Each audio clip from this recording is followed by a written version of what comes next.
Là, vous demandez aux Congolais de quitter les groupes d'opposition. Ce n'est pas de quitter les groupes d'opposition, mais nous demandons aux Congolais, au peuple congolais de se prendre en charge seul. Parce que je ne vois aucun politicien congolais aujourd'hui qui incarne vraiment les changements. À la jeunesse ou à la population congolaise, s'il faudra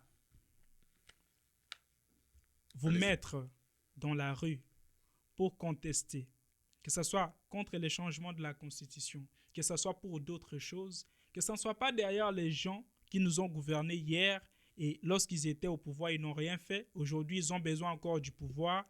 Tant que lorsqu'ils seront au pouvoir, ils vont nous oublier, nous qui serons d'abord des gens qui seront beaucoup plus en risque. Ils vont s'en servir soit de la richesse pour l'intérêt, soit de leur famille ou de leur entourage. Il y a certaines choses que lui ne peut plus prononcer en tant que président.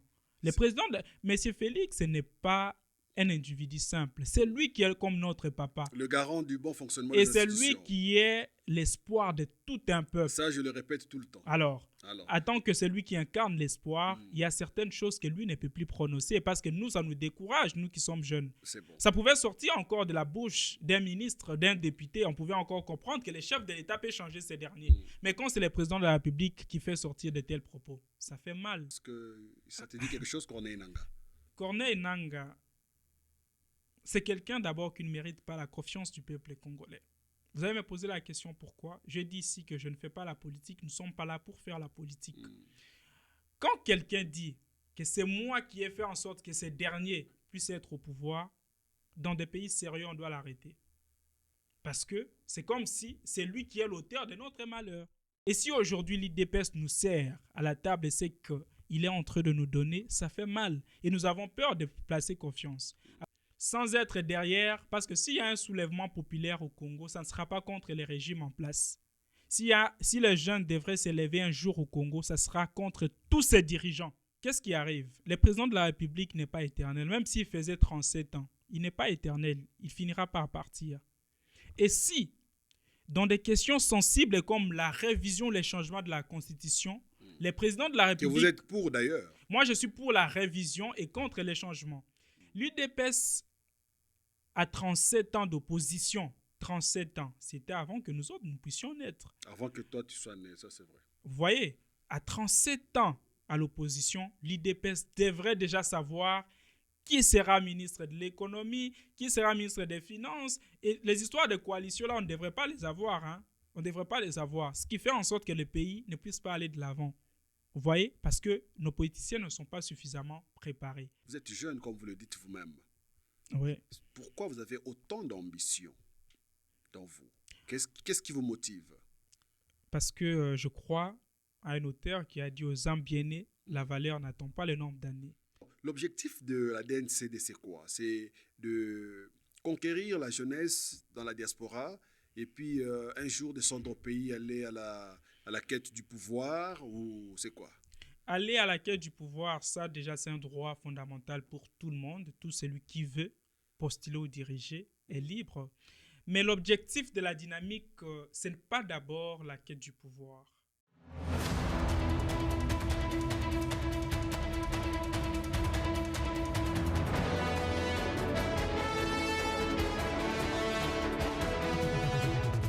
Vous êtes sur Afro Canada Télévision, bienvenue. Nous avons le plaisir de recevoir pour vous aujourd'hui le patron de la DNCD, Dynamique des nationalistes congolais de la diaspora. Il s'appelle Gilbert Emongo. Bonjour. Bonjour, monsieur le journaliste. Gilbert Emongo, c'est toujours un plaisir pour nous de vous avoir. Vous êtes quelqu'un de très réfléchi. La semaine passée, vous avez inauguré votre structure qui est la DNCD et puis qui était accompagnée d'une plénière. Parlez-nous-en.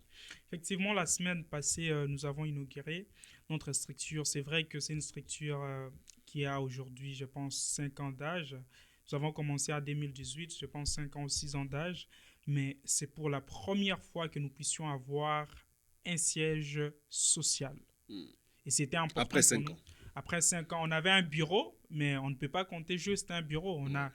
Maintenant, là, nous avons, tout est local, prêt à recevoir les jeunes, prêt à recevoir les Congolais qui viennent ici, qui sont en situation de détresse, prêt à recevoir tous les Congolais. Et pour nous, c'était important de faire vendre cette image à la face du monde pour rappeler à la diaspora que maintenant nos portes sont ouvertes et nous sommes prêts à accueillir qui veut passer. Alors effectivement, l'inauguration était suivie d'une plénière sur la révision constitutionnelle, ce sujet qui fait couler beaucoup d'encre et beaucoup de salive actuellement partout au monde d'ailleurs. C'était important pour nous, parmi nos objectifs, c'est également d'accorder la parole à la jeunesse afin que cette dernière puisse réfléchir aux questions liées à son pays. La jeunesse congolaise, c'est une jeunesse très dynamique, c'est une jeunesse intelligente et c'est très important qu'on puisse accorder à cette jeunesse la parole pour réfléchir et donner des propositions par rapport aux questions liées au développement de notre pays ou aux questions qui touchent même la sensibilité de notre pays. Alors, comme la révision constitutionnelle ou les changements tels que mentionné par le président de la République actuelle, c'est un sujet d'actualité. C'était important pour nous d'accorder la parole aux jeunes afin qu'ils puissent réfléchir dans ce sens. Vous avez accordé la parole aux jeunes, c'est vrai, j'étais là, j'ai vu comment s'est déroulée cette plénière. Alors, d'abord, l'idée de créer la DNCD, comment ça vous est arrivé? Alors, comme son nom l'indique, la dynamique des nationalistes congolais, de base, c'était d'abord congolais. Comme nous sommes de la diaspora, c'est pourquoi on dit congolais de la diaspora. Nous avons fait un constat. C'est d'où est venue cette idée. Nous avons remarqué que de jour en jour, le tribalisme est en train d'élire des mères dans notre pays, la RDC. Et c'était important pour nous de trouver un mécanisme pour unir ce peuple. Alors, comme on dit toujours que lorsque le pays est pris en otage, la jeunesse est son unique espoir, nous sommes dit qu'on devrait travailler avec la jeunesse pour faire voir à cette jeunesse que le tribalisme ne nous amène rien et nous devons être des nationalistes. Nous devons être des unificateurs. Nous devons être cette génération qui viendra travailler pour l'unification de notre pays. Alors, c'est d'où est venue cette idée. Et non seulement ça, nous sommes quand même fixés certains objectifs. Entre autres, c'est éveiller d'abord la conscience de la jeunesse.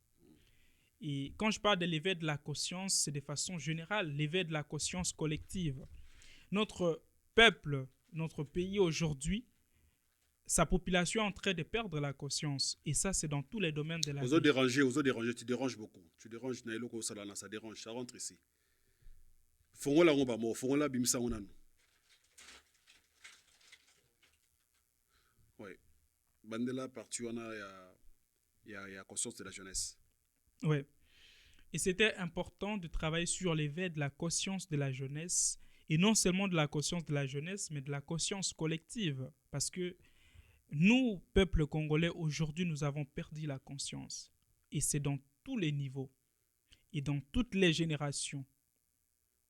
La population congolaise, le peuple congolais a perdu son sens des réflexions et des raisonnements. C'est pourquoi vous allez voir aujourd'hui même sur les réseaux, quand quelqu'un s'élève avec des bonnes initiatives, il y a toujours des gens qui sont là pour insulter à l'occasion derrière. Pour les démotiver. Vous voyez? Donc, c'était important pour nous de travailler afin de faire comprendre à la jeunesse que si nous, qui sommes l'avenir, nous travaillons dans le présent, avec une conscience, nous avons la possibilité de changer notre pays. Alors, l'objectif de la DNCD, c'est quoi? C'est de conquérir la jeunesse dans la diaspora et puis un jour descendre au pays, aller à la quête du pouvoir, ou c'est quoi? Aller à la quête du pouvoir, ça déjà c'est un droit fondamental pour tout le monde. Tout celui qui veut postuler ou diriger est libre. Mais l'objectif de la dynamique, ce n'est pas d'abord la quête du pouvoir.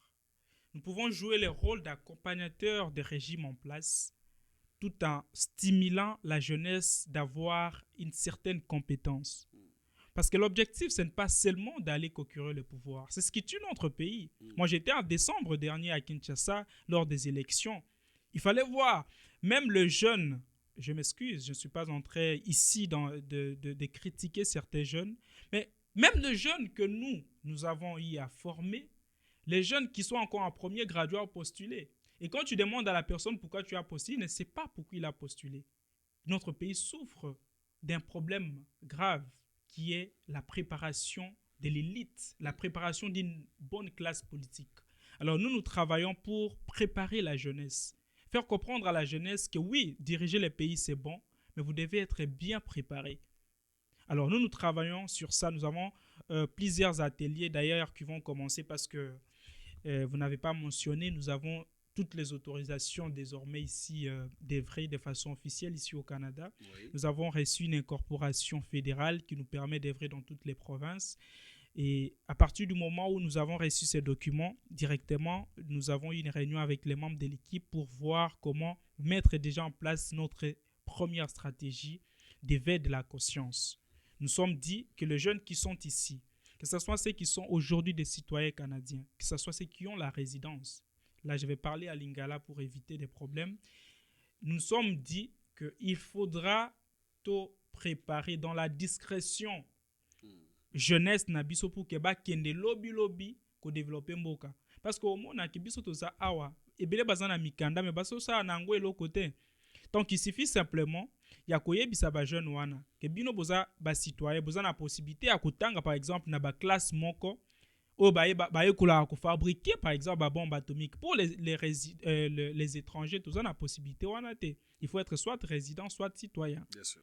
Si kotan toyebisa batu wana lobby ata soki batu bazo diriger mboka na biso baza na posa ya ko travailler na jeunesse au moins bakozala na ba jeune o baza suffisamment bien préparé parce que mboka na biso tolukaka pouvoir mais toza prêt ya ko diriger mboka te yango wana omona na ba régime nyonso eleka na mboka na biso tango toza na opposition batu baze ebele balobaka mingi mais sur les lieux basala ke l'autre côté parce que les gens ne sont pas préparés à conséquence. Okay. Une jeunesse qui veut voir les choses changer dans leur pays, bah c'est préparé. Et un président, quelqu'un qui veut devenir président, sait déjà même 10 ans avant qu'il ne soit président, qui sera son ministre des Finances, qui sera son ministre de Défense, par rapport à son entourage. Mais c'est ce qui n'existe pas aujourd'hui. Au moins, on a commis un pouvoir, comme la famille politique, et ce qui fait en sorte que lorsqu'il est en train de diriger Batouana, il y a une idéologie, et puis ils vont freiner cette personne. Donc, pour répondre à votre question, messieurs les journalistes, nous n'avons pas une tendance politique, mais nous travaillons sur la préparation de l'élite. C'est d'abord ça notre objectif. La préparation d'une classe politique forte au Congo et la préparation d'une administration forte, parce que beaucoup ne parlent pas de ça. Notre administration est par terre au Congo. Vous voyez? Mais ce n'est pas seulement préparer une nouvelle classe politique, mais créer également une force pour que nous puissions avoir une administration forte dans notre pays. Beaucoup ne parlent pas de ça. Donc, c'est grâce à l'administration que beaucoup de pays aujourd'hui se sont stabilisés. Vous allez voir, même récemment, j'ai vu le président de l'Assemblée nationale, l'honorable Vital Kamerhe, est en train de dire que bon, mon akina groupe nabiso à WhatsApp, même à l'Assemblée nationale, l'air outil de communication, c'est WhatsApp. Ce n'est pas sécuritaire, en fait. Ce n'est pas sécuritaire parce que grâce à WhatsApp, d'autres pays peuvent nous contrôler. Il y a aujourd'hui la cybersécurité et toutes ces autorités connaissent ça. C'est pourquoi vous voyez actuellement, dans notre pays, quelque chose que le chef de l'État communique en privé, avant même que l'on puisse lancer ces communiqués de façon officielle, déjà. Et les autres personnes appellent ça caméra. Vous voyez, il y a un journaliste, par exemple. Qui a placé ses caméras partout. Vous voyez, donc c'est un problème de la sécurité. Il faudra que la jeunesse puisse bien apprendre pour aller sécuriser notre pays, pour aller bâtir une administration forte, parce qu'on n'a pas seulement besoin de politiciens. Comme nous voyons aujourd'hui, tous les jeunes veulent devenir des politiciens. Nous avons également besoin d'une administration forte et ce sont les jeunes qui doivent relever l'administration de notre pays. Monsieur Gilbert Emongo, vous êtes jeune, comme vous le dites vous-même. Oui. Pourquoi vous avez autant d'ambition dans vous? Qu'est-ce qui vous motive? Parce que je crois à un auteur qui a dit aux âmes bien nées, la valeur n'attend pas le nombre d'années. Avant, quand nous étions en train de grandir, on pensait que la mort concernait seulement les personnes âgées. Mais l'histoire et les réalités nous montrent que actuellement, même en étant jeune, on peut mourir. Ce qui veut dire que si Dieu a déposé une portion à toi, il ne faudra pas attendre plus longtemps possible pour venir mettre ça au service de la population. Nous ne savons pas quand est-ce que nous allons partir. Et quand Dieu nous donne cette vision, il faudra travailler et lui-même va s'en charger de la provision. On n'a pas besoin d'avoir 100 ans pour commencer à travailler. On n'a pas besoin d'avoir 40 ans pour commencer à travailler. Et une fois de plus, c'est ce qui a tué notre pays. Nous avons hérité ça depuis l'époque coloniale, que pour travailler dans un bureau, il faut être âgé. Pour faire ceci, il faut être Les âgé. vieux aussi ne veulent pas céder les places aux jeunes. Hein. Effectivement. Tout ça, c'est parce que le jeune croit également que pour qu'un jour ils puissent prendre les responsabilités à mais défendre leur pays, il faudra d'abord qu'ils soient vieux. Et ce qui n'arrange pas et ce qui ne fait pas avancer notre pays. En étant jeune, même en ayant 10 ans, 15 ans, vous pouvez, ici au Canada, moi j'ai participé dans les arrondissements ici, là on prépare leur classe politique parce que tous les députés que vous voyez ici, depuis leur bas âge, il y a vraiment des ateliers de simulation. Effectivement, des simulations, on prépare la jeunesse à la gestion, à la bonne gouvernance. Mais nous, dans notre pays, quelqu'un peut être en train de...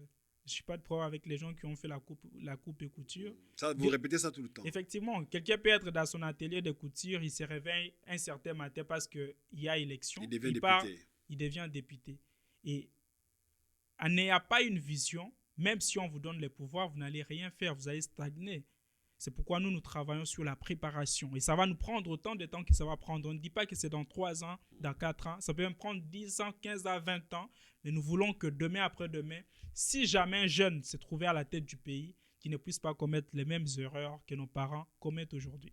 Que pensez-vous de cette jeunesse aujourd'hui que nous voyons plonger dans l'alcool, plonger dans la drogue, dans tout ce qui n'est pas correct au Congo?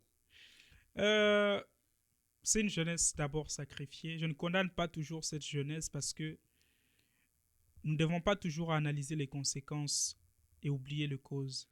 Ce qui fait en sorte que beaucoup de choses ne puissent pas avancer dans notre pays. Il y a plusieurs causes, comme je viens de le dire. Quand une jeunesse se sent délaissée, par exemple, pas plus tard que 2 jours, le chef de l'État était lors de son meeting. On va arriver à ce fameux meeting qui a fait parler. Oui, vous voyez, quand la jeunesse trouve que son unique espoir, qui était par exemple le gouvernement ou le chef de l'État que nous avons élu, nous dit que le gouvernement, par exemple, ne sera pas à mesure, ce qui est vrai, de donner l'emploi à tous les jeunes, alors que ceux qui veulent créer les emplois, lorsqu'ils créent, on étouffe ça avec des taxes et ces derniers n'arrivent pas à se développer. Qu'est-ce qu'ils vont se dire? Si peut-être de façon normale, on ne me prend pas au sérieux, peut-être je dois me venger. C'est pourquoi vous voyez aujourd'hui, il y a les phénomènes Kuluna. Nous condamnons les Kuluna, mais si vous essayez de discuter avec chacun d'entre eux, tout le monde te donnera une raison qui fait en sorte qu'ils puissent devenir Kuluka. Parce que les mêmes Kuluna, une fois arrivés par exemple ici, là où nous nous sentons dans le confort, ils ne font pas ça. Pourquoi ils ne les font pas? Parce qu'il y a la loi ici. Dans notre pays aussi, il y a la loi. Mais se pose un problème de l'application de ces lois. Vous voyez un peu? Donc, c'est un peu ça. Cette jeunesse est délaissée. C'est pourquoi elle se trouve en train de faire du n'importe quoi. C'est que nous n'encourageons pas. Ce n'est pas parce qu'on a défendu cette jeunesse, on a parlé de causes que nous devons encourager ce qui se passe. La jeunesse a perdu la conscience. La jeunesse a oublié qu'elle a un rôle à jouer dans le développement du pays. Parce qu'un jeune conscient, au lieu de prendre son temps, aller mener des recherches pour se poser des vraies questions sur ce qu'il doit faire pour le pays, un jeune vraiment conscient ne peut pas aller prendre de l'alcool, s'enivrer, se livrer à n'importe quoi. Je ne pense pas. Mais vous avez parlé du meeting du président de la République qui a été reçu pas bien, pas du tout par la jeunesse, où le président déclare que beaucoup de jeunes se trompent. Le gouvernement n'a pas la possibilité de créer autant d'emplois pour la jeunesse. Il faut que la jeunesse se mette dans l'entrepreneuriat. Alors vous, en tant qu'un jeune entrepreneur au Canada, pensez-vous que c'est facile que les jeunes, y a-t-il des sous-bassements qui puissent protéger cette jeunesse à devenir des entrepreneurs? C'est d'abord malheureux ce que le chef de l'État a dit. Moi, ça me fait mal, mais je ne condamne pas le président de la République. Parce que le président de la République, avant de dire quoi que ce soit, il y a un bureau qui s'occupe de ça. L'entourage du président de la République est en train d'échouer lamentablement actuellement. Dans toutes les sorties médiatiques du chef de l'État, il y a toujours quelque chose qui doit crocher. Il y a toujours quelque chose. Et aujourd'hui, les gens commence à prendre les mêmes mots que le chef de l'État y a utilisés dans Hier, le passé. et C'est contradictoire. on les compare à celui qu'il utilise aujourd'hui. C'est contradictoire. Tant que moi, Totalement, ouais, dans tous tant les que- plans. tant que quand vous essayez de lire les projets des sociétés du président de la République actuelle, vous voyez, vous trouvez que c'est vraiment clair. Mais qu'est-ce qui se passe? Pourquoi toutes ces sorties ratées? Nous devons nous interroger. Le président de la République, c'est un être humain, ce n'est pas un dieu. Non, bien sûr. À un moment donné, il peut aussi agir sous l'émotion. Par exemple, lorsqu'il dit ça, lorsque le chef de l'État dit que le gouvernement ne va pas donner l'emploi à tout le monde, mais il n'a pas menti. C'est une évidence, c'est une réalité. Mais quelqu'un qui incarne l'espoir ne peut pas. Il y a certaines choses que le président de la République ne peut plus dire. Il ne peut pas prononcer. Voilà. C'est comme certains sages disent que toute vérité n'est pas bonne à dire. Imaginons par exemple, vous en tant que parent, chez vous à la maison, vous dites aux enfants que bon, de toutes les façons, nous n'avons pas la nourriture à manger, que chacun puisse se débrouiller. Parce que l'entrepreneuriat, c'est aussi faire en sorte que chaque jeune puisse se débrouiller en essayant de créer quelque chose. Et quand cette jeunesse n'a pas le moyen de base pour lancer un projet, ce qui est sûr, cette dernière va se lancer dans les koulouna, dans la rébellion. C'est ça, dans si tout je ce voulais qui a- aussi arriver là-bas. Est-ce que c'est pas comme une autorisation à la jeunesse, ben, faites ce que vous sentez bon vous semble? Moi, je ne pense pas que c'est une autorisation. Le président de la République actuelle, comme je viens de le dire, quand j'ai lu son projet de société, il a une bonne vision. Mais c'est quelque chose... Qu'est-ce qui empêche cette vision à être matérialisée? Mais son entourage, moi j'ai toujours dit ça. Les problèmes avec les dirigeants africains, pas seulement notre président, hein, c'est l'entourage. Les gens qui sont tout autour de nos autorités en Afrique pensent que si et seulement s'ils accordent l'opportunité aux personnes compétentes de voir le président de la République, ils pensent ils vont perdre l'emploi. ils vont perdre l'emploi. Et c'est ce qui tue. C'est pourquoi vous allez voir, quand un jeune a une bonne vision, si ce dernier veut rencontrer les chefs de l'État, ils vont s'organiser pour que ces derniers ne puissent pas voir le président. Mais quand un comédien, regardez sur Internet, et le président de la République reçoit les comédiens à tout moment. Les sportifs. Les sportifs à tout moment. Mais le pays ne va pas se développer seulement que par les sports. Le pays ne va pas seulement se développer par les comédiens. Le président de la République doit aussi rencontrer les jeunes qui ont de l'intellect et parfois aussi les moyens, parce que nous pouvons avoir de l'intellect et les moyens à mettre sur la table de discussion pour faire changer les choses. Si le président de la République accepte seulement de dialoguer avec la jeunesse de la diaspora, qui aujourd'hui peut avoir des ressources, nous allons créer beaucoup d'emplois. Mais s'il faut rencontrer tous les jeunes partout dans la diaspora, le président aussi quand même, il aura rencontré combien de jeunes là? C'est ça le problème aussi. En tout cas, vous et moi, nous sommes en train de nager dans la même piscine. C'est ça le problème. Le président ne peut pas rencontrer tous les jeunes. Mais aussi, s'il ne peut pas rencontrer tous les jeunes, lorsqu'il se présente devant la jeunesse, que l'on puisse laisser une sélection naturelle. Vous voyez un peu, le problème avec nos dirigeants encore, c'est quoi? Quand un dirigeant africain vient rencontrer sa population, on choisit les gens qui doivent parler. Et très souvent, les gens qu'on choisit pour parler sont les enfants des enfants d'eux.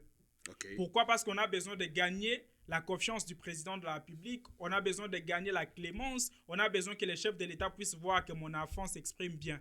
Alors que la vraie information se trouve dans la foule.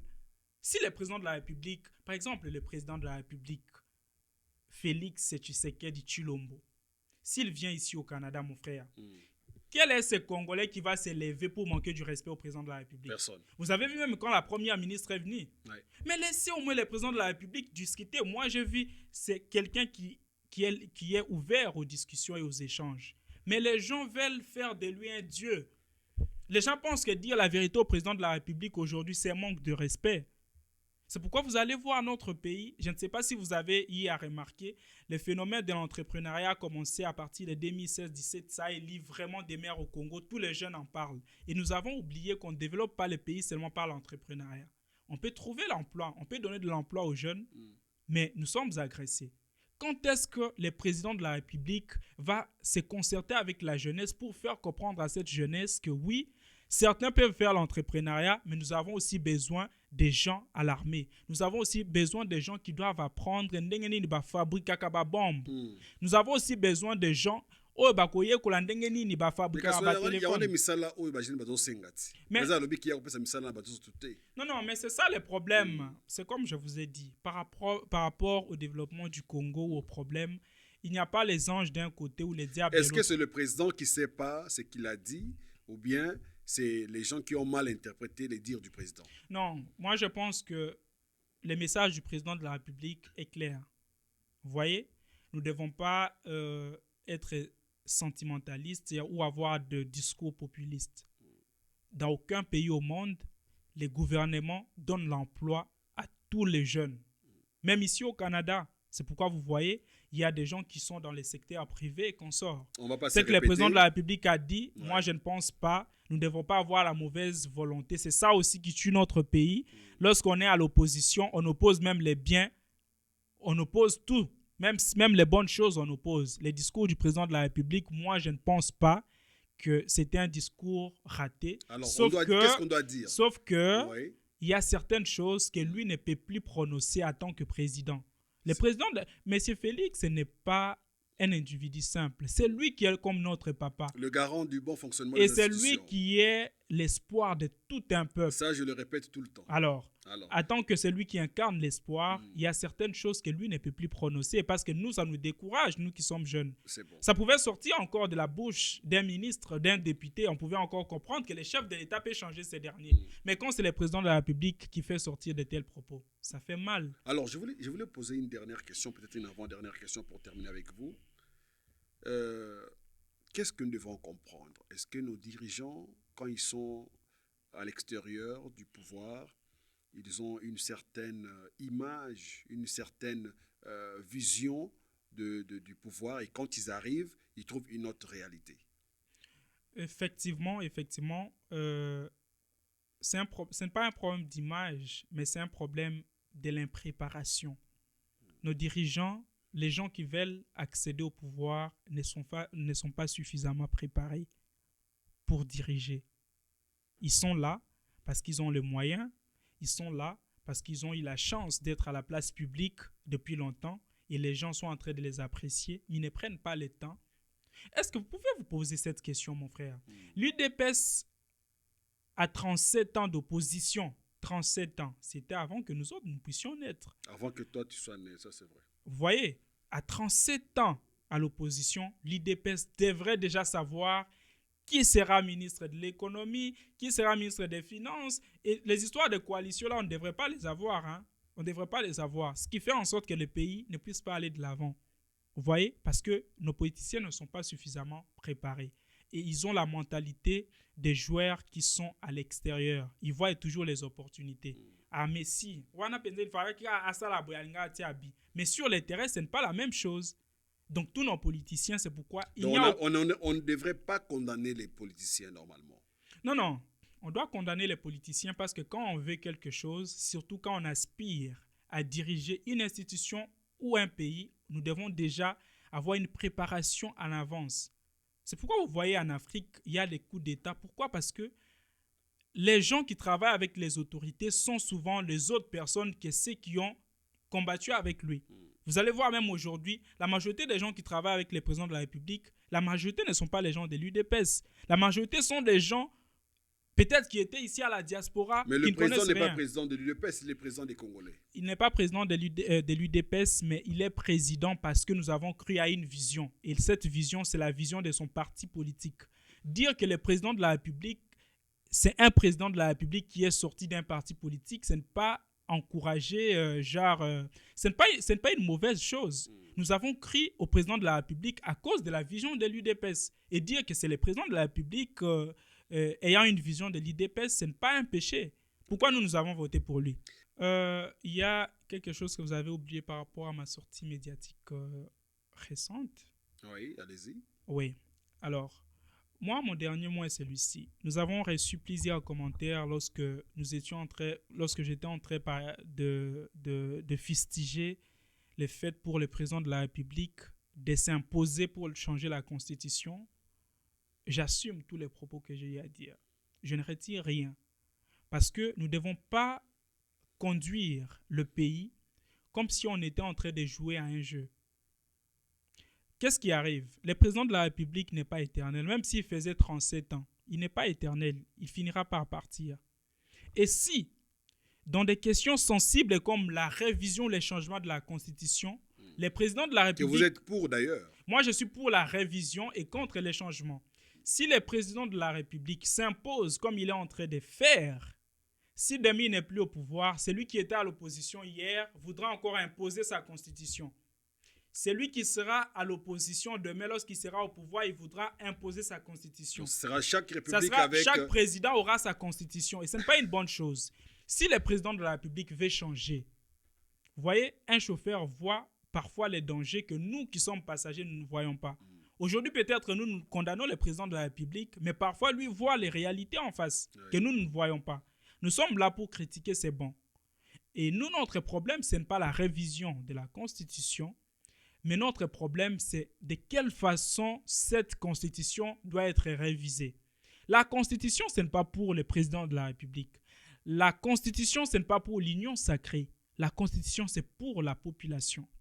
Les opposants politiques étant congolais, les présidents de la République étant congolais, ils devraient trouver intérêt ou une table de négociation pour que lui... Vous parlez d'un dialogue. Effectivement, des dialogues pour expliquer aux gens qu'est-ce qui n'avance pas. Si ce dernier refuse de se présenter, là, il pourra s'imposer parce qu'on lui a donné les pouvoirs. Mais sans demander ce dialogue, le président ne peut pas réunir par lui-même une commission d'experts pour analyser. Parce que même s'il prenait 100 personnes, ils vont analyser au nom de qui. Mais il est le garant du coup. Il est le garant, mais il a prêté serment sur une constitution qu'il est censé respecter fidèlement toutes les dispositions. N'oublions pas ça. Il n'est pas un roi. C'est un président de la République. Il est là parce que nous avons voulu qu'il soit là.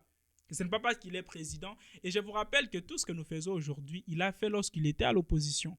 C'est pourquoi rien ne l'étonne. C'est pourquoi, si réellement il est porteur de cette bonne vision de voir le Congo émerger, il doit discuter avec les Congolais dans un climat un peu beaucoup plus calme et comprendre que même les gens qui l'opposent contribuent à sa bonne gouvernance. Parce que si et seulement s'il n'a pas d'opposition, si et seulement si tout ce qu'il fait, tout le monde applaudit, il va penser que tout ce qu'il va faire, c'est bien. Tant que dans la vie, la perfection, c'est le domaine de Dieu. Nul n'est parfait. L'œuvre humaine ne manque jamais d'imperfection. Et lui aussi, en tant qu'humain, il peut aussi faire certaines choses qui ne sont peut-être pas bonnes. Par exemple, là, il vient de se rendre compte que lorsque Kabila voulait réviser la Constitution, il avait raison. Mais le président, à l'époque, à l'opposition, il voyait que ce n'était pas une bonne chose. Mais maintenant qu'il est arrivé au pouvoir, il a vu effectivement qu'il y a des choses à réviser. Alors, et par rapport à ça, nous les jeunes, nous n'allons pas reculer. Nous n'avons aucune tendance politique. Et ces messages... Qu'est-ce que vous prévoyez? Ce que nous prévoyons, c'est clair. Sans être derrière, parce que s'il y a un soulèvement populaire au Congo, ça ne sera pas contre les régimes en place. Si les jeunes devraient s'élever un jour au Congo, ça sera contre tous ces dirigeants.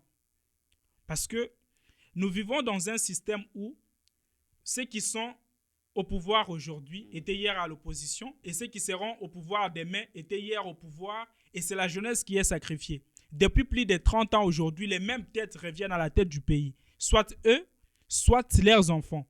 Et nous sommes malheureusement au centre de la misère, au centre de tout. Alors, s'il faudra que la population puisse s'élever, ce message, je l'adresse à tous les politiciens congolais. Que ce soit Martin Fayulu, que ce soit Moïse Katumbi. Si la population devrait s'élever, ça ne devrait pas être derrière ces gens. Ça devrait être derrière qui? Ça devrait être derrière elle-même. La population va se prendre en charge. Il faut toujours qu'il y ait quelqu'un pour guider cette population. Non. Lorsqu'il y a une marche, cette personne qui sera là pour guider cette population, ce sera la conscience que cette population est en train de prendre. Mais qui va organiser, qui va prendre les initiatives? Nous n'avons pas besoin de donner tout ce point de départ, le point de chute, qui va donner ça? Dieu va s'en charger. Il y aura sûrement quelqu'un qui va se pointer comme un leader. Même pour les enfants d'Israël, il fallait qu'il ait Moïse. Un Moïse, effectivement, mais ne cherchez pas à connaître notre Moïse tôt. Vous allez les connaître si et seulement si les gens qui nous dirigent aujourd'hui continuent dans cette allure. C'est pourquoi vous allez voir, c'est malheureux, que ce soit les gens qui soient à l'opposition. Nous remarquons que toutes ces personnes sont là pour leurs intérêts. Mon frère, il n'existe pas un moyen de sauver les peuples en tuant ces peuples. toutes les personnes que nous voyons aujourd'hui, que ce soit à la rébellion pour J'allais réclamer... vous poser une question parce que vous m'avez dévancé. Y a-t-il quelqu'un qui puisse être aujourd'hui l'espoir pour sauver cette jeunesse, pour sortir le pays dans le gouffre? Bon, dire qu'il y a quelqu'un, je ne dirais pas oui, je ne dirais pas aussi non, parce que nous voyons certains jeunes qui incarnent les changements, à l'occurrence les ministres de la Justice actuels, Constant Moutamba. Il y a des gens. Jusque-là, je ne me suis pas encore décidé également sur la vision du président que j'ai déjà soutenue dès le départ. Que vous Mais changez peu à peu votre avis. oui, les problèmes résident sur les motivations. Parce qu'aujourd'hui, je vous rappelle qu'il n'y a personne qui a pu, moi personnellement, depuis la mort d'Étienne Tshisekedi, depuis que j'ai commencé à les suivre, il n'y a aucune personne qui incarnait les changements ou l'espoir du peuple congolais comme Étienne Tshisekedi, comme les partis d'EPS aujourd'hui. Et si aujourd'hui l'IDPS nous sert à la table et c'est qu'il est en train de nous donner, ça fait mal. Et nous avons peur de placer confiance. Est-ce que ça te dit quelque chose, Corneille Nangaa? Corneille Nangaa, c'est quelqu'un d'abord qui ne mérite pas la confiance du peuple congolais. Vous allez me poser la question pourquoi. Je dis ici que je ne fais pas la politique, nous ne sommes pas là pour faire la politique. Quand quelqu'un dit que c'est moi qui ai fait en sorte que ces derniers puissent être au pouvoir, dans des pays sérieux, on doit l'arrêter. Parce que c'est comme si c'est lui qui est l'auteur de notre malheur. Ah bon? Vous voyez? Avoir Félix Tshisekedi était malheur. Non. Selon son discours, je n'ai pas dit qu'avoir Félix Tshisekedi était malheur. Parce que jusque-là, nous ne savons pas. Nous avons vu récemment le président actuel, cette fois-ci, qu'on le veuille ou non, c'est lui qui est passé président de la République. Et même à l'époque, s'il faudra que l'on soit réaliste, il était plus populaire. Nous ne devons pas nous cacher. Ce qui est sûr, après la coalition Lamuka... Mais pourquoi vous croyez au dire de Corneille Nangaa? Non, je ne crois pas au dire de Corneille Nangaa, mais je suis juste en train de te dire que c'est un monsieur qui n'incarne pas les changements. Parce que quand lui-même dit que c'est lui qui a placé quelqu'un au pouvoir, ça veut dire qu'il n'a pas de bonnes valeurs. Vous voyez? Quelqu'un qui a de bonnes valeurs devrait laisser les choses aller telles qu'elles sont. Il devrait laisser la droiture dans tout ce qui se passe. Et aujourd'hui, voir un ancien président d'une institution d'appui à la démocratie comme la CENI s'est transformé en un rebelle, ça nous fait mal. Parce que lui était censé prêcher par un bon exemple. Pourquoi d'autres personnes de FCC ne sont pas aujourd'hui à la rébellion? Mais il existe-t-il il y a des gens des FCC qui mais sont ce n'est pas tout le monde. Ma rébellion. question est celle-ci, mon frère. Parce que ça, nous voyons ça. Nous avons vu même récemment lorsque il y a un monsieur Henri comme Magie, ça. il est là. Il y a quelqu'un qui est venu de la diaspora qui a tenté de faire un coup d'État au Congo. Quand vous essayez de suivre les procès, vous allez voir qu'il a tué des gens avant d'arriver au palais de la nation. Quand vous essayez de voir les rebelles, à l'occurrence Corneille Nangaa, les gens sont en train de mourir à l'Est. Si Corneille Nangaa et MV3 sont là pour sécuriser la population et que les FARDC est également là pour sécuriser la population, mais les gens meurent à l'Est, qui tue cette population? Il existe-t-il un mécanisme, je ne sais pas, peut-être vous avez déjà y apprendre, il existe-t-il une disposition, que ce soit constitutionnelle, que ce soit biblique, qui stipule que pour sauver les peuples, il faut tuer ces peuples? Pourquoi ça doit être seulement les innocents qui sont au centre? Pourquoi le peuple qui est censé être protégé est victime? Pourquoi dans de tels affrontements, les autorités ne meurent pas?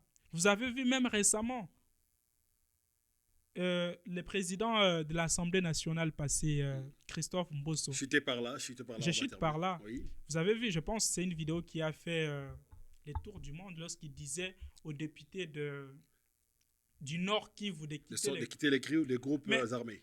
Quand déjà les présidents de tous les députés voient qu'il y a certains députés qui sont dans les groupes armés, mais ces derniers viennent siéger, qu'est-ce qui empêche au gouvernement d'arrêter ces gens?